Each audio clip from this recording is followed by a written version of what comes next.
up, golf addicts? Welcome to the Tour Junkies show on the Better Sports Network. And as you can tell right off the bat, that you just got Pat. I'm your host, Pat Perry. DB is not here. He's out vacationing somewhere. And so, you know what?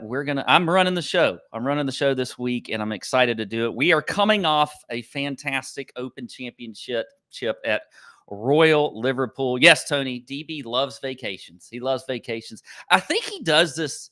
I think he does it on purpose sometimes. He's wanting me to, he's wanting me to grow a little bit, grow in my my repertoire on the show here. And so he just says, you know what, Pat, I'm going to go on a vacation and you get to do the show, and you figure it all out. So, I appreciate that. But we're going to have a good show today. We've got Garrett Johnston coming on here in a little bit. He is the host of Beyond the Clubhouse. He's also a writer for Golf Monthly, and he's going to talk about the Open Championship, some takeaways there. We're going to get into a lot of Ryder Cup talk with Garrett, and then we'll close it off probably if we can get some 3M Open picks from him as well. So, and that's another thing. We'll get into a course preview of the 3M Open here in the last segment. We'll talk about that. We'll talk about the course, some key stats, weather. We'll talk about some long shot plays for sure, because we've seen some long shots win this golf tournament at the 3M Open. I may have a few first-round leader bets. And of course, we're going to have just the tip. We can't forget that. And so it's going to be a great show. Looking forward to it. But we got to start off talking about Brian Harman at the Open Championship. And you know what? The guy just absolutely dominated. He wins by 6 shots over Sepp Straka, Jason Day, Tom Kim, and John Rahm. All were right behind him at 7. I say right behind him. They were a good bit behind him at 7 under. So it was a good golf tournament, though. I mean, I thought that the course played well. Every time I thought we might see Brian Harman just fall back a little bit to the field, he'd make like a 40-footer for birdie. Or he just wasn't making any mistakes. His head was in the game the entire time. Once he had that lead, he just didn't do anything wrong, really. I mean, he's hitting a lot of fairways, hitting a lot of greens. It was really a clinic by Brian Harman. And, we talked about Brian Harman a lot on our show leading up into the week. One of the things we get into, and I know we've talked about this on Just a Tip, is ownership in DFS, those kind of things, trying to find a little bit of leverage. And we thought that Brian Harman would be a little bit chalky, as we say. And so I kind of got off of him a little bit, but I feel like I should have had him on the betting card. He really has just played Open Championship golf very well for a long time. He's played well in the Scottish Open leading up to the Open Championship the last couple of years. So it's exciting stuff to see Brian Harman win. And now he gets to, I think he said he wants to go on his tractor. That's what he wanted to do. He wanted to go ride a tractor and just shut out for the day or whatever. And so, if you win the Open Championship, you got the Claret Jug, and you're the champion golfer of the year, you can go ride a tractor if you want to. All right.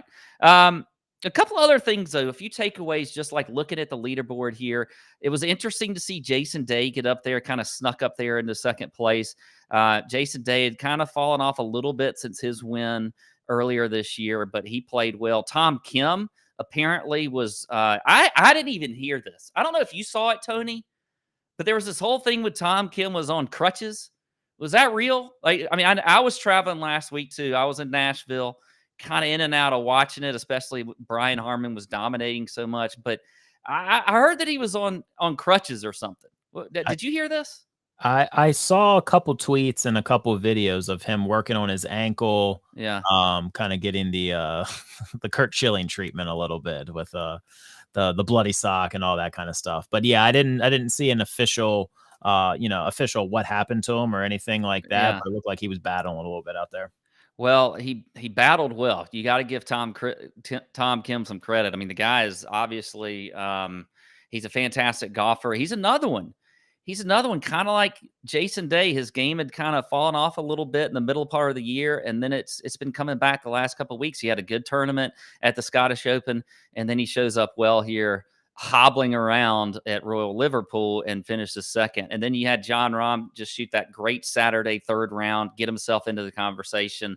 And Sepp Straka just continues to play well. I think Sepp's trying to get his way onto the Ryder Cup team for the European team, and I think he can do it. I really do. I think Sepp is going to be an addition to that team and would be a good one. And poor Rory, just another top 10. Not another top 10 in a major. I think I saw a stat over the last, I can't remember what it was, 30 rounds in a major or something like that. He's at like 40 something under, and the next closest one is Scotty Scheffler, which makes sense, but there's not many people even close to him other than Scotty. Yet he has 0 wins in majors over the last few years. And it just continues the heartache at majors. And listen, I'm as big of a Rory fan as there is out there, but I'm starting to doubt it. Starting to doubt whether or not we're going to see him win another major. And you know what? We're going to talk about that in a little bit, because we'll get into some future major odds, specifically at the Masters, where Rory is certainly going to be just a favorite once again. But he comes into these. Maybe they just need to not make him a favorite, put him in like 50 to 1 odds. I would love that, and then maybe he'll win. But I don't think that's going to happen. You got a lot of coverage complaining again. And I don't, Tony, I don't know what you think about the coverage complaining, but I get a little tired of it. And now I do agree there was some bad coverage, but it gets a little tiresome to have to see this week in and week out when it comes to majors. I guess we just need to accept that it is what it is, right? I mean, do you get tired of it? It's one of the things that bothers me the most on, Twitter's not a real place. I think, sometimes people forget that, and they'll see a couple tweets and think like the whole world is burning down or whatever. But exactly, week in, week out, I'm not going to throw any names out, but I'm sure the accounts, the same accounts that pop up. It's just constant. And yes, the golf coverage sometimes is not great.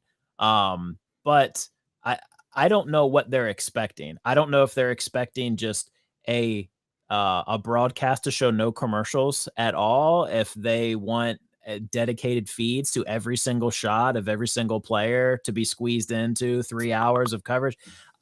I don't know. I'm at the point now where it's bypassed. The annoyance has bypassed my own griefs and gripes with the coverage. And now I'm just annoyed at the people who are complaining about the coverage. So yeah, I'm kind of with you there. I don't understand why it's just week in, week out. It's the same thing, just complaining over and over and over again. Yeah, I agree. You know what? Here's what needs to happen is somebody needs to come along, one of the networks, and do a behind the scenes of coverage of a golf tournament, and make it a major or something that most people are watching, and give them a behind the scenes of what it takes to cover a golf tournament, why they're doing it a certain way. Of course, I'm a big golf fan, so I'd be interested in seeing that. But then maybe it would actually quiet down a few people, because they'll see like, oh, well, I didn't know this was how they had to do it, or I didn't know that they couldn't show every single golfer on the golf course at one time, or they only had cameras on certain holes and that was it. I mean, I think there's a lot that goes into coverage that we just don't know. And so then we just complain, right? Yeah. So to peel back the curtain a little bit too, I used to work at SiriusXM PGA Tour Radio, and I did some of their live coverage. We did actual coverage of the majors, all of that kind of stuff. And our program director, Jeremy Davis, he put it the best way. You've got 18 little mini games inside a whole round. Yeah. And so sometimes you have, X number, 20 players, depending on I guess 18 at a time, groups teeing off at the same time at different parts of the hole, different parts of the course, all at the same time. So I don't know. Yeah. Putting some of that stuff into perspective of maybe just, if they're expecting to see every shot, it's just not physically possible. Yeah. But again, it's week in, week out, and it's annoying now. Yeah. Yeah, I agree. Now, if DB were on with me, he'd probably have some counterpoints, because he loves to complain about it on Twitter. But I will admit, I complained about it on one thing on Twitter, and it was that Azinger felt the need to keep defending Harmon's waggle and his waggling. I didn't understand why, but that wasn't really that much of a complaint of Azinger. I just didn't understand why he kept wanting to, it's like it was almost like he was anticipating the complaining about Harmon, Yeah. and he wanted to like get it out of the way. But I don't really think that many people were that worried about all the waggling. Yeah. It is what it is. So, NBC added the waggle the counter, waggle and counter. it didn't work one time, and that's Yeah. That was interesting that they threw the waggle counter up there, but overall though, it did look like it was a good. I think most players liked the course, and they felt like it was it was a fair test. I did hear some about 17, the par 3, that was one that they might want to blow up, but I don't know. I thought it was an interesting hole. So it was a good major. That's about it really for when you're talking about the Open Championship, because again, Brian Harman just stole the show and won it by 6 shots. Now, you look at John Rahm. I mentioned him earlier. He had a great major season for the most part. He had a win at the Masters, a T2 at the Open Championship last week, a top 10 at the U.S. Open, and then that T50 at the PGA Championship. So kind of a little bit of a lull there at the PGA Championship, but for the most part, John Rahm had just an amazing season when it comes to majors, and we'll certainly see him on the Ryder Cup team and probably dominating there. And going back to Rory, hasn't won now in 10 years, so no majors in 10 years. I did like the there. I don't know if it was a tweet or maybe it was just on the coverage, but right at the end when he was done, you just had Rory just staring, just blank face at the crowd or whatever, and rain's pouring behind him. And I thought of that cartoon where you just have the cloud over your head, and everywhere you go, it's just raining on you. I think Roy has a pretty good life. I don't think he has a rain cloud over him, but he certainly has a rain cloud over him in the major championships. What do you think about Brando's comments that it's going to be harder for him to win a major, that it's like he's going for his first major all over again, and it's going to be even harder because he's past his prime now? Is that what do you Yeah, think about that? it's two parts to that, because I think past his prime is one part, and then it being so hard to win another one, and it's like his first. I do agree with that statement. I think that it's so in Rory's head now that, especially at the Masters, but and I think that the Masters is such a problem because there's such a buildup between the end, meaning the Open Championship, all the way till we get back around to April to the Masters. It just builds up in his head. He puts a lot of pressure on himself. But then you kind, and so we saw him play very disappointing in the Masters this year, but then pick it up for the rest of the majors. I don't know how he changes that. I feel like he's done a lot of different things. He's tried to, put less pressure on himself, mentally and that kind of thing. But I think it is hard for him because, again, he's coming into these majors as one of the favorites almost every single week, and that's that is or every single major, and that's a tough thing. So he's just going to have to somehow get over that. He's going to need some breaks. I think he's got plenty of time though, so that goes back to the second part of being past your prime. I don't think a guy like Rory, I know he's getting older, but he's in great shape. He's, he still seems to love the game. He's gonna get a course, whether it's Augusta National or somewhere along the line. He's got plenty of majors left to play in. That's going to be ideal for him. Even though I guess you could probably say that a lot of courses are ideal for Rory McIlroy, but I think that there's going to be some breaks that fall his way, and I feel like he's going to get another one. I truly believe that. But we'll have to see. But it's just a lot of pressure. I don't believe though in the past his prime. I don't think that. I think the golfers these days age. They really, I mean, we even saw Phil Mickelson win a major at however old he was, 50. I don't know. But so I feel like he's got a long way to go, but we'll see. Looking at, I think one thing that I'd love to look at is the odds here for the next major, which is at Augusta National at the Masters. And you really see the three guys, Scotty Scheffler, John Rahm, Rory McIlroy, they're all the favorites right around 10-1. And that's not surprising. I don't think you'll see a lot of change in that really between now. And I know we've got a lot of golf to be played between now and April.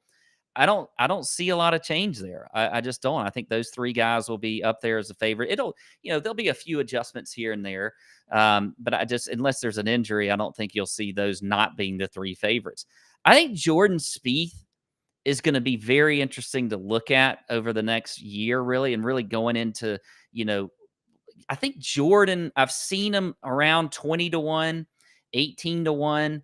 If he even gets a little bit longer than that, that's one I'm probably going to be looking to fire in on early for the Masters. I think Jordan, his game is sort of halfway there. It's not, he's had some good moments. He was looking fairly decent at the Open Championship last week, and then he, of course, had a few Jordan Spieth type holes, missed some short putts. But I think if you can get a good value number on Jordan Spieth, somewhere around 20-1, if it gets even longer, I think that's one that you're going to want to fire in on. Another one is a guy that I think is coming around again after a great major season last year, and that's Cameron Young. I've seen him as high as around 32, 33-1. I think Cam Young is another one that I'm going to be looking at to fire in on and probably get some good value. But, you got your guys like Victor Hovland, just looking at the odds right now at 28-1. Colin Morikawa is at 22-1.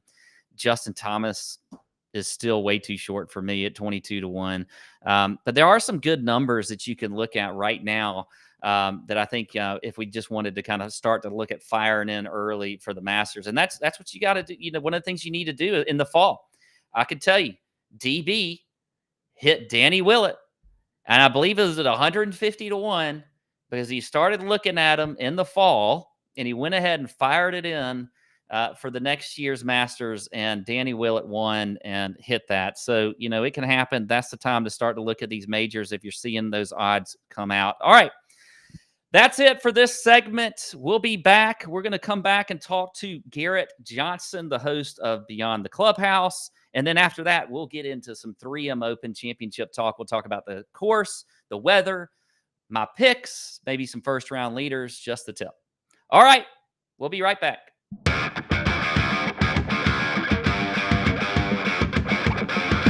Deutsch here, live at the Scott Fish Bowl 13 New York City Draft at Tito Murphy's. The first round of the Shake Shack division is underway. If you could believe it, team number one, you're going to love this, Mike Lipchenko selects Tua Tagovailoa, quarterback, Miami Dolphins in the 101.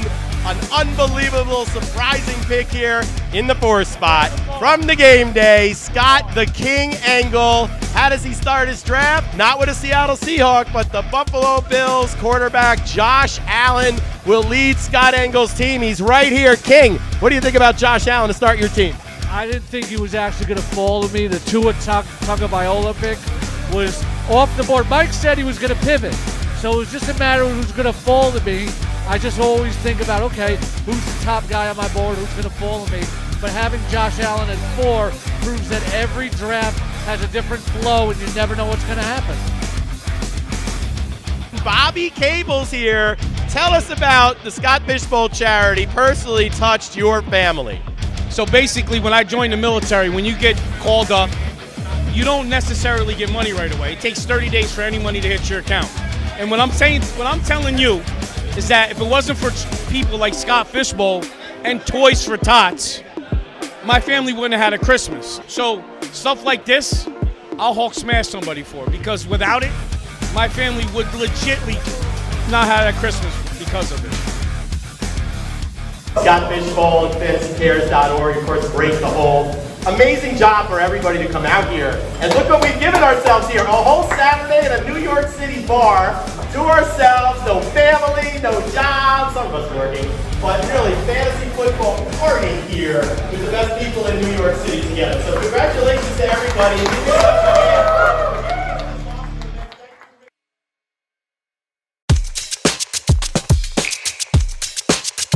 Making you money in daily fantasy sports and golf betting. Tour Junkies on Better Sports Network.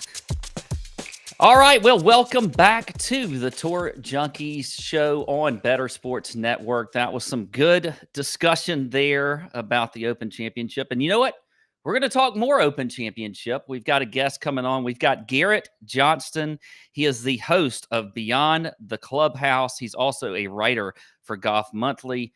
Garrett, we appreciate you coming on. And, we got to talk the Open Championship right off the bat here, okay? So, now look, most might say that it wasn't that exciting, with the way Brian Harmon won. But I think there are plenty of storylines. I, of course, am in Savannah, Georgia right now, which is where Brian Harmon is from, born and raised. But just kind of what are some of your initial thoughts on the Open Championship, Brian Harmon's win, and what that could mean, and then just overall thoughts on last week? Yeah, I think him winning and the way he won, obviously 6 shots for a first time major winner, says a lot about what he's capable of, basically. But then also just that exchange with Zach Johnston, captain of the U.S. Ryder Cup team, right as he finished, 72nd hole, and he's like, "Hey, what was the word?" He said something like, "Hey, how's that? How are we looking right now?" Yeah. And Zach's like, "Oh, just keep doing your thing, right?" Something like that. Yeah, exactly. That was pretty cool. Yeah, so I think I said a lot about his confidence level, right? So he's like, "Hey, I'm ready. I know that there's a long way to go. There's, I think, 5 tournaments left for the U.S. team before, you know, standings are top 6 are picked. Basically, top 6 are settled. Yeah. But I think it's just so much confidence and so much moxie. They're good friends, so that does a lot too, as Zach has mentioned in the past. But yeah, it's a big deal for Harmon. I've always found him an interesting interview. I actually interviewed him for the Savannah Morning News for a few years. Kind of my whole thing is grow with the rookies and write for the hometown papers where you can. And Mhm. he was always very good about keeping things close to his chest. Does that makes sense? So like, I Yeah. would ask for the interview, we'd have a good exchange at the top of the interview, and then once we start the interview, he kind of hides below that cap. It's like, man, it's really hard to peel that onion sometimes and get to know him. And I think he's done that with some people, but he's very protective. He was really protective about what he's working on with his putting, as we saw on that Saturday night when Kara Banks from the Golf Channel asked him Yeah. what's happening with your putting, and he kind of just had a non-answer. He didn't want to divulge. So I think it shows a lot for Brian Harmon going ahead here for the Ryder Cup team. I think you want to have, for a team that's supposed to be the favorites, right? U.S. Ryder Cup team, you want to have some underdogs on that team. And that's what I think makes this particular U.S. Ryder Cup possibility, this team, so dangerous, because you have those individual underdogs like a Harmon. You have Keegan Bradley, who we saw how much it meant to him to play in the Ryder Cup. It's been almost 10 years since he's been on a Ryder Cup. Think about that underdog attitude that he can channel, right? And so I think Yeah. that's going to help collectively the U.S. team get ready to break that curse since 1993 when they've gone overseas and not been able to win overseas. So I think that's a big deal takeaway there. Then, as you said, Sunday at the Open, I think it was great to see the weather come in, see some rain, and see it feel like a real Open. I texted Dwayne Bach, who is caddies for Sepp Straka. I said, "What was your takeaway from the final day?" He said, "Dude, in my however many years of caddying, 15 plus years, I have never held the umbrella the entire time." That's what it was with his guy Sepp, and he was really happy with how Sepp played. He said he's very calm. He liked his kind of measured demeanor, and he had never been there, as you had talked about on previous shows here recently. Sepp had never been in that position, but he looked like, in a weird way, he kind of looked like Wyndham Clark. He looked like it was just supposed to happen. He was supposed to be up there, and I know he didn't win, but he won in another way, and I think mentally that's going to be a big deal going forward, a big takeaway, having Sepp play well. Yeah, 100%. I agree about Sep. I've been on Sep all year. I had him at the John Deere Classic on my betting card. I just have felt really good about his game. He kind of, DB sort of, we were talking about this on the phone. He kind of disagreed with me a little bit, but I get sort of an Ernie Els vibe with Sep. He's got a really smooth, just quiet swing. There's not a whole lot to it. He just has that kind of demeanor about him. Looks like he could probably get after it. Maybe put a few back and party a little bit, like we've heard the stories of Ernie Els. But I think Sep is really coming along with his game.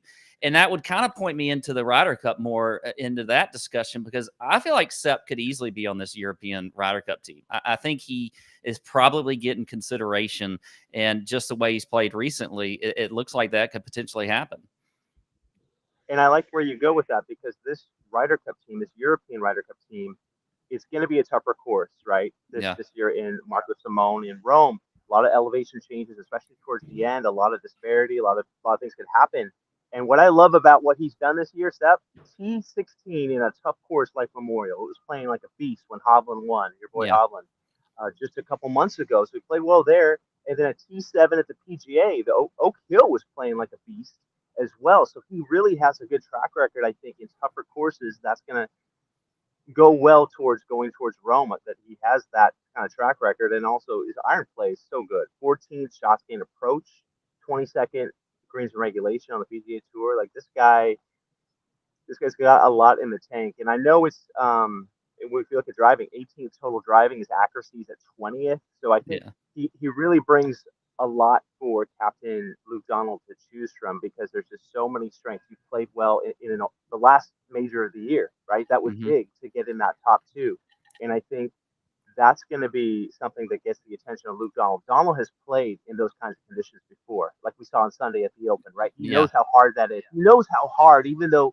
Straka didn't win, he knows how difficult it is to post that kind of score in an Open like that. So I think that's a big deal. I think Steph is going to be in a good position for the European Ryder Cup team. Yeah, and he's aggressive too. I mean, that's what he did at the John Deere Classic. A lot of people have said, and I said too, I mean, he's really good on hard courses, obviously like the Honda Classic, but he can score. And he did that in the John Deere. He led the field in birdies, really should have won that by more, if it wasn't for what he did on the 72nd hole. But then also last week, I think he was one of the leaders in the fields when it came to birdies too. So he's a real aggressive player. And I think that's going to be a good thing for them. Going back to the U.S. team, my feelings really are that it's kind of set when you look at the top 12 right now. Now, I know that there's the biggest controversy is certainly Justin Thomas sitting outside at 14 right now. So he's not in that top 12. Now, we know that the top 6, and we've got 4 more events to go. So the top 6, once those 4 events are over, they're locked in. And then the other 6 are going to be captain's picks. I feel like Justin Thomas is really going to have to do a lot here in the next couple of weeks. And we saw that he just committed, I believe, to the Wyndham Championship.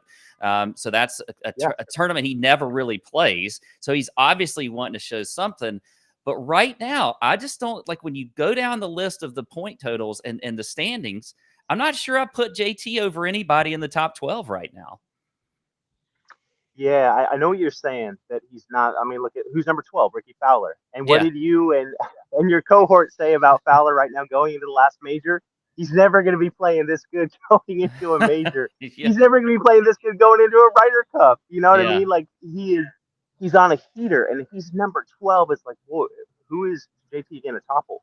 The flip side to that, when you look at JT, what's the bigger narrative, right? The bigger narrative is we haven't won since 93. The U.S. team has not won since 93 overseas. Tom Watson was captain. Well, the first Ryder Cup, and JT had to wait. He was picked over in 2016. He had a really good second year on tour.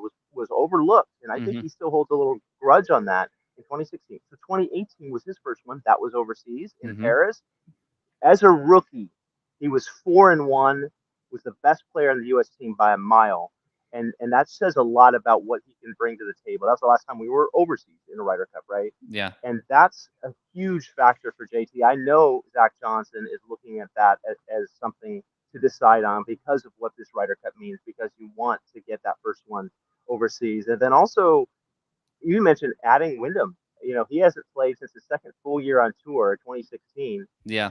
That was the last time he played that event. So it is showing a little bit of trying to get the attention, almost desperation, right? He really does need to get in that mix again. He needs to get back in the conversation. But there's good vibes at Wyndham for Justin Thomas. He, at the age of 16, that was his first ever PGA Tour event, right? He played that as a 16-year-old. He shot 65 hello world moments in 2009.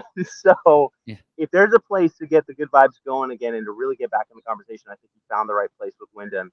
And his overall game looks so good. His irons are still ranked decently. I think he's in the top 20 iron play around the green, around the green, as I adjust my camera, is still in the top 20. It's just his putter he really needs to figure out. That's what it's going to come down to. I think JT's putting, that's the priority at the moment.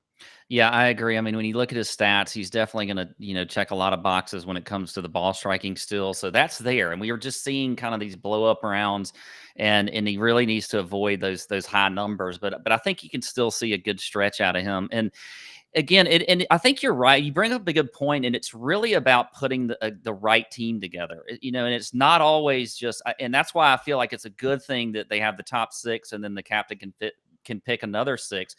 David and I were over in Paris for the Ryder Cup. So we were there on that golf course at Le Golf National, and you could tell right off the bat when you walked out there and you saw how narrow those fairways were and how they had those cut, we were like, oh, there's going to be some trouble for some of our guys. Like we're friends with Kiz. We wanted Kiz on that team, but he probably should have been on that team if you wanted to win. That's another reason, like a guy like JT played so well. Webb Simpson played really well over there. But other than that, you had your, the guys, the Bombers, they had some trouble. And that's exactly what the European squad is going to do. I mean, they're going to tighten those fairways at Marco Simone. They're going to make it as, and they should. You got to tailor it to the way your team plays. And so I agree. You got to make sure this is the team fits together, right? Yeah, you do, and I think that wow, there's just so many players that could make that team fit well. I mean, I remember what Tiger Woods said when he picked Ricky Fowler for the President's Cup team in 2019. He said he's just such a good team room guy. You need to have those team room guys, and Fowler's up there. Talking about built-in pairings for the U.S. team, Xander and Cantley. That's been the case for it seems like the last couple of years, right? In both competitions, and so they're such good putters too. I look at Cantley; he's a top 3 in shots gained putting on the PGA Tour this year. So you think about how do you win Ryder Cups, and a lot of it's with the short stick. So those two guys, as they kind of are to the middle of the rankings, there's a lot of competition left, so we could see that fluctuate. But you do have to think about them being a built-in pair. Another guy, speaking of putting, Danny McCarthy, 15th right now in the rankings. I know we got a little ways to go, but he's he's second PGA Tour this year in shots gained putting. I mean, like, this guy historically, since the word go, since he's been out there the last 6 years, this guy's been somebody who is so good with the flat stick. And if Zach Johnson wants to break that curse of the European Ryder Cup players winning in Europe, you're going to need solid putters. I think that's a consideration, part of the conversation for sure. Yeah, I agree. And that will bring me to my next question I have, because speaking of solid putters or not solid putters, Cam Young is on this team for the most part. I think we could agree that we're going to see Cam Young over in Rome, right? Now, I know you talked too with much firepower. Yeah, too much firepower. I know you've talked with him recently, or talked with Paul Tesori some. Putting was a big issue. I mean, I felt like watching the Open Championship last week that he just was not ever going to make a putt. I think he finally did on the 72nd hole, maybe. But so talk about Cam Young a little bit, because I think he's an interesting piece to this team. I mean, he's very intimidating with the way he hits the ball, with his ball striking off the tee. Putting has certainly been a struggle, but talk a little bit about what you've talked with Paul Tesori about, and then about Cam Young's game. Yeah, and I've pardon the noise behind me here on Capitol Hill, so there's all kinds of cars driving around. Apologies, but yeah, I think his game, as we saw at the Open Championship, he's such a good player that can adapt. Right, we saw that slow motion shot of him hitting that low burning iron shot, right? I mean, he's so good at being able to adapt to links golf and being able to adapt to different types of golf. But obviously, driving is the 1-2 punch for him. That's his biggest strength. And I think, having talked to Paul Tesori, I said, like, what's your guys? How's he feeling right now? How's his attitude this week of the Open? This was on Friday night, and he said, you know what? It's a mentality change. The John Deere Classic, you remember, you get a 36-hole lead there in that tournament 2 weeks back. During the John Deere, he committed to a different inner dialogue with himself, saying, okay, if I'm hitting good iron shots, but I'm missing short birdie putts, well, the takeaway off of that missed putt is, you know what? I've been striping it all day. That I'm feeling great about my game. My irons are dialed in. That's the takeaway. It's as opposed to, I can't make a short putt all day. What's my problem? You know what I mean? So he missed a lot of short ones at the Open. We do know that, and it was frustrating a lot of us who had action on him, major action, right? But knowing that his inner dialogue, that he's working on that, and Tesori said there's a lot of anger and just kind of pent up frustration that his guy is feeling, knowing that he's working on that and trying to address how he kind of speaks to himself and how he deals with takeaways there. I think that's a big part about moving forward for a guy like Cam Young. At least he's addressing it, right? He knows that that's a weakness right now with his putting, and he's got to get that dialed in. So he's got a pretty level-headed guy in his bag with Tesori. I think all that, having gone through a tough U.S. Open win in 2012, the Olympic Club, I mean, you've got a guy that's been through a lot of Ryder Cups. He knows a lot of Ryder Cup teams, atmosphere, a guy that's going to be able to keep him calm. I think that's huge, having Tesori on the bag. So Cam Young, man, he's been knocking on the door. Has he done anything else? Is there anything else he can do but win at this point? I know, it's crazy. You It's know? nuts. I mean, I cannot believe he doesn't have a win. And you're right. I mean, we've known Paul Tesori quite a long time, and he really is he's a great guy. He's a great guy to have on the bag. I agree. It kind of levels out Cam Young a little bit. Paul can certainly talk, which is a good thing, probably kind of keeps his mind off of some of that anger or whatever it might be. But I've been kind of, I got off of Cam Young a little bit earlier, like kind of around the Masters, but now I feel like he's back. I feel like his game is certainly back. We've seen it the last couple of golf tournaments. And so now we move to the 3M Open, and he's playing. He's the highest priced, actually, DraftKings golfer, and one of the favorites in the field. I like him at 16-1. So I do think that Cam Young is going to be somebody that I'm certainly betting on this week. But as we're getting into the 3M Open this week, in a pretty good field, I think, a lot of guys that I was a little bit surprised came over directly from the Open. Sepp's playing in this golf tournament. Cam, who I've mentioned, Yeah.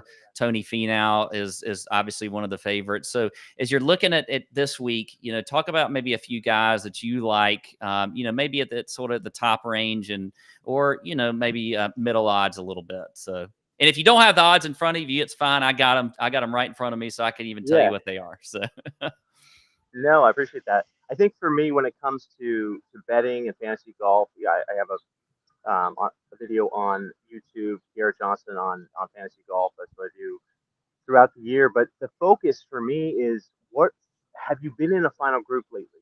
Or have you, what is knocking on the door, right? What is good recent play? Even just being in the second to last group, kind of feeling that energy on a Sunday, whether it's a major or not. But I think that kind of stuff served Victor Hovland really well at Memorial. Remember when he came back from 3 back going into the back 9 on Denny McCarthy? McCarthy had never won and still hasn't won on tour. And Hovland had been knocking on the door in majors especially.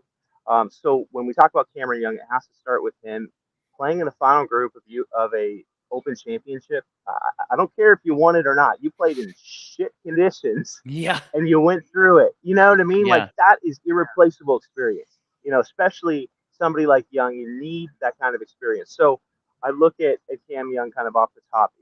He's been knocking on the door. There's nothing else he can do. He has the right people around him. It's just a matter of a few putts dropping, I think, this week. Sepp Straka at 9,500 on DFS. I love that his caddy, Dwayne Bach, having spoken to him recently, said that he's so calm. Like, he just feels like he's very measured under pressure when it matters, right? As you make the back 9 going into the final 9 on Sunday, he just has that right attitude. And them as a duo, they've got a win at John Deere and a T2. I mean, can you get better than that? Is there a hotter start in pro golf with a caddy and a player? Obviously, Bach is full time with Kisner, and Kisner's on the bench right now, so that's why it's working. But I love what Sepp Straka brings to the table. There's a lot of great stats on Straka. Great iron player. He is 57th in shots gained putting. I know that's one that kind of steps out. It's like, well, maybe it's not a top number for a tour player, but it's still better 50% at 57. And then beyond that, Lucas Glover, you mentioned him in your podcast recently, and I apologize for the background noise there. But Lucas Glover, 8,200. What I like about him is he's been knocking on the door 3 straight top 6s on the PGA Tour. Barbasol, what I liked about that, he was in the second to last group, and he was feeling the pressure. He was able to answer what Norman was doing in front of him. You know what I mean? Like, he wasn't like he was backdooring a top 6. This was a guy that was truly in the hunt, feeling the pressure, trying to get that win again. And that, having gone through that the last 3 starts, that's irreplaceable. And I think at 8,200, there's so much value for Lucas Glover. Beyond that, another guy knocking on the door, Taylor Pendrith, 7,900 on DFS. I love what he brings because he was 6th at Barbasol, just kind of knocking on the door there. But even before that, he had a T14 when he played with Ricky Fowler and Adam Hadwin there in that final grouping when Ricky won.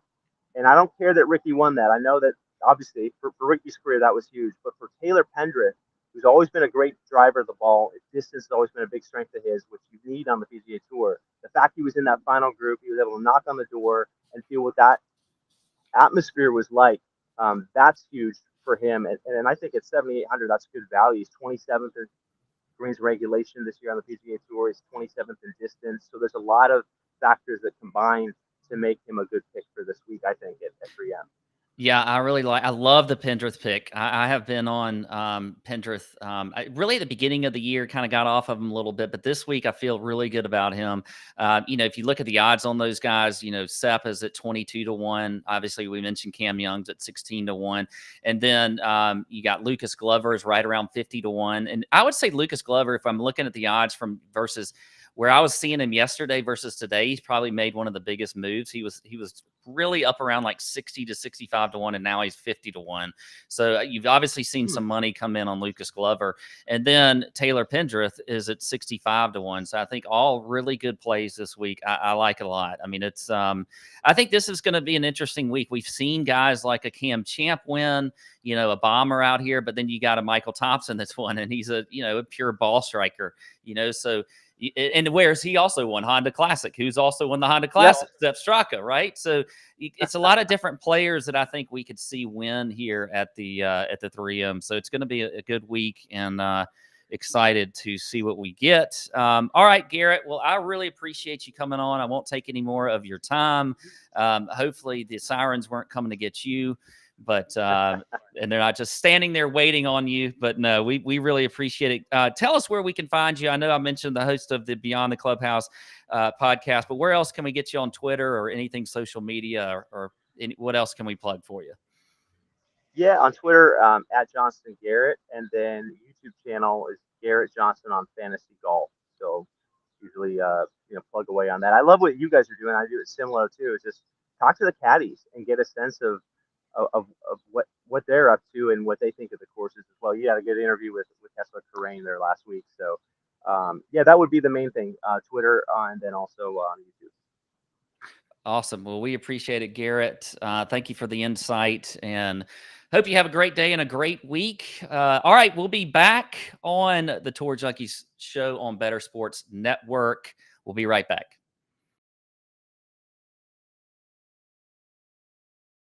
What can we expect from you out there on the track tonight? Listen, I have a wife, 2 kids. I have, full-time jobs.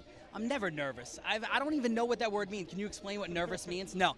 I'm ready to have fun. I've never done anything like this before. I got asked to be a part of this.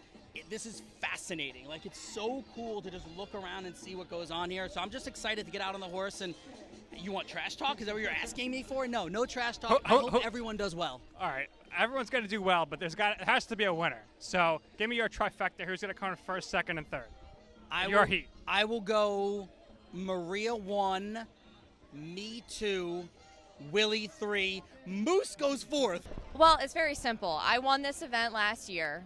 I won my heat, and so the defending champ has to be the favorite. Now, that makes me a little nervous just because I feel like it's hard to repeat. There's a little pressure when you're the favorite. But that being said, I'm still optimistic. So your heat, it's you, yes. Moose and Keith from Better Sports Network, and Willie Colon. I think Keith might be my stiffest competition. And I asked for this because I actually recruited Keith, if you didn't know. So Keith, if you win, you're welcome. Malusis is very good. I mean, he knows what he's doing. But I'm going to go with Maria. Keith is waving to the crowd. He must pay attention because they're off. It's Mark Malusis going for the lead.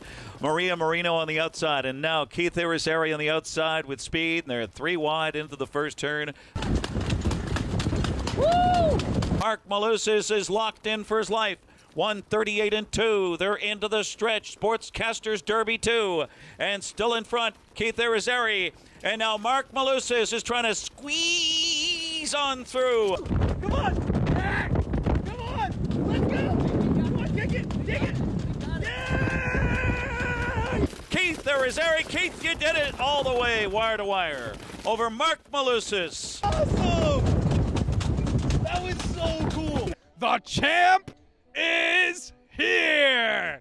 Keith, what was it like being out there? Adrenaline rush, you were doing the Instagram Live, so there was no panic. You looked cool, calm, collected the whole time, and you won it. I felt really comfortable. I did. Like, I know you were joking with me before. Are you nervous? Are you whatever? What are you? David, the driver, was awesome. He's like, we're going to win this. I said, all right, let's win this. And he said, let's go. Yeah, I just felt really comfortable. I did. It was fun. We're in the lead. I got Maria Marino on the right side of me, and I'm like, oh my gosh, she's going to beat us, right? And then out of nowhere, you see Moose coming up this way, and we feel him breathing down our neck. And I'm like, Moose no, on the loose. Watch out. Moose was definitely on the loose. And we just got Moose by a neck, a nose, whatever you want to call it. Yeah, but again, all of this for a great cause, and it was absolutely awesome to do this. It was cool. All right, Keith, congratulations. And no matter what, you could always hold this over Moose's head.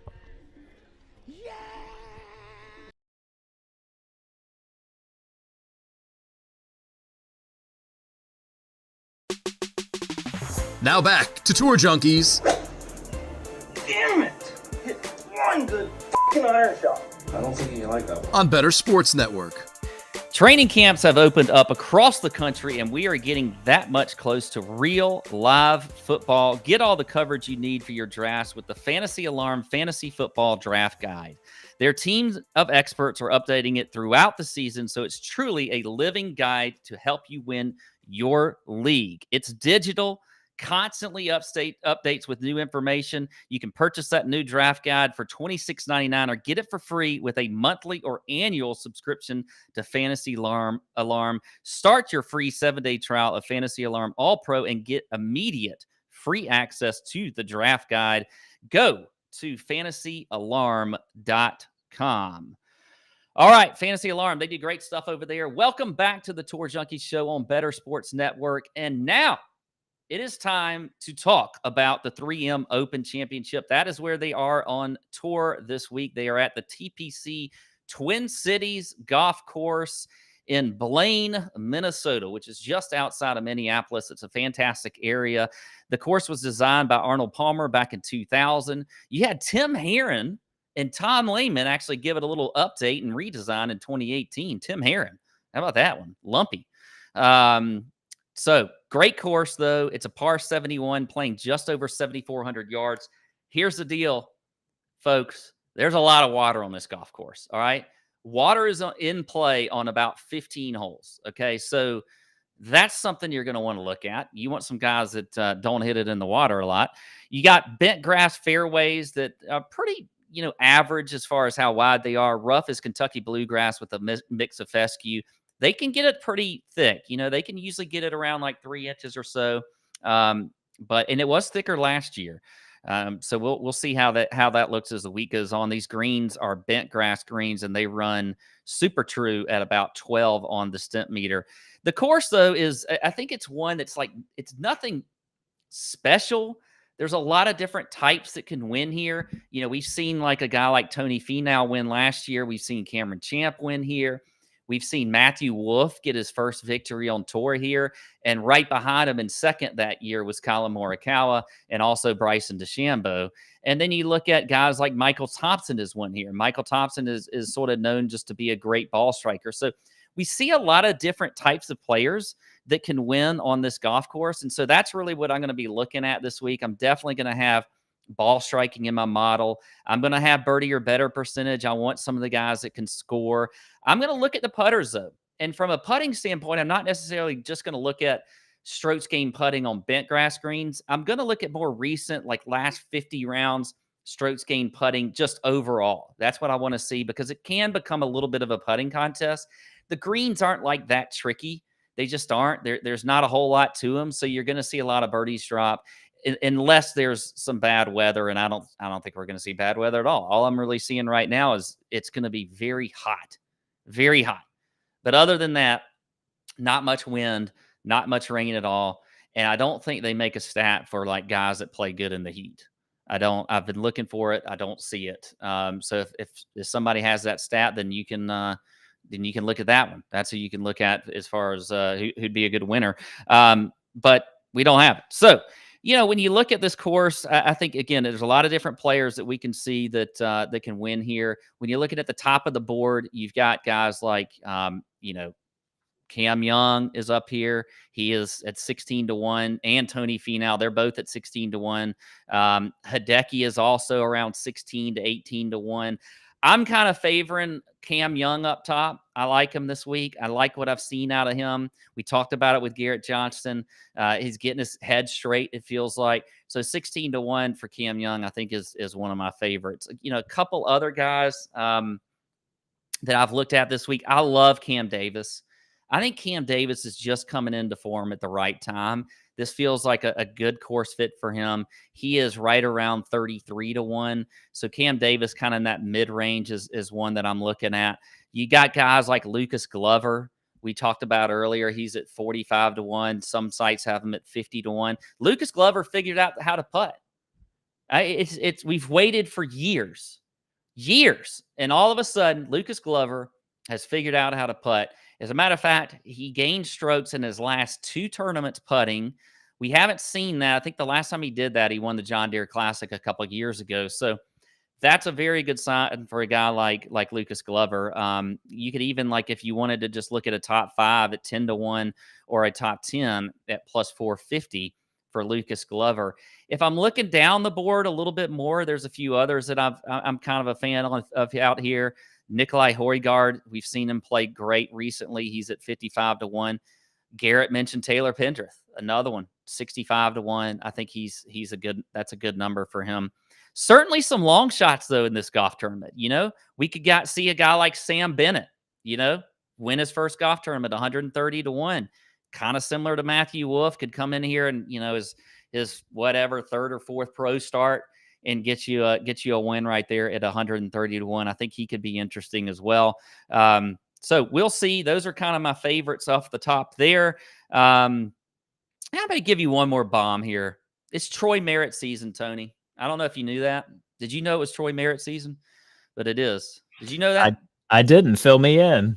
Well, this is when Troy Merritt, maybe, he is he's a good heat player in the hot. I don't know, but Troy Merritt always seems to come around this time of year. And so he's at 180-1. I'm going to have Troy Merritt on the card. So a lot of people don't know about Troy Merritt season, but this is when it is. So, That's right. It's kind of like the different seasons. I've got a Kevin Streelman season, which is in early January to maybe early February. You got about a month in there where he gets real hot in some of them tournaments. And yeah, so yeah. Yeah, not 4 seasons a year for some of these guys, but it's real quick. Exactly. So we'll see how Troy Merritt does, but 180-1, that's a long shot for you. All right, it's time for just a tip. Okay, it's time for just a tip, and then I'm going to get into my cash lineup. By the way, and DB and I's cash lineups have been really terrible. So maybe just me doing it will make it better. But here's my just a tip, and you know what? Tony, I'm going to tell you something. This happens a lot on the podcast too.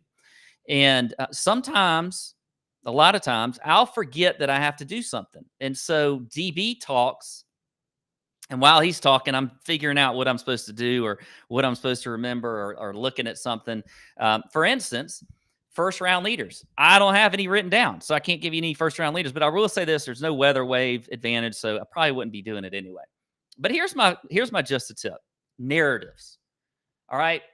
When you listen to folks like us or you're on the Twitter or whatever, you always see a lot of narratives, whether it's, guys like Troy Merritt's season, guys that are playing well at certain times of the year, or you hear the narratives that we hear this week. Okay. Which is going to be, can a guy play well traveling back from Europe?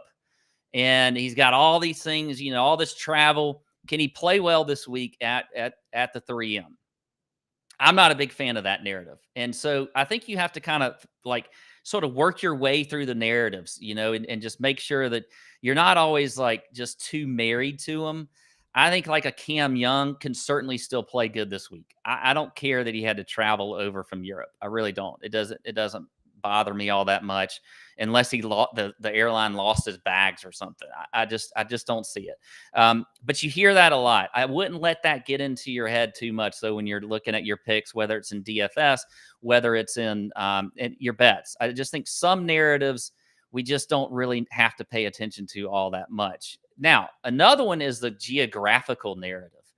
DB loves the geographical narrative. Okay.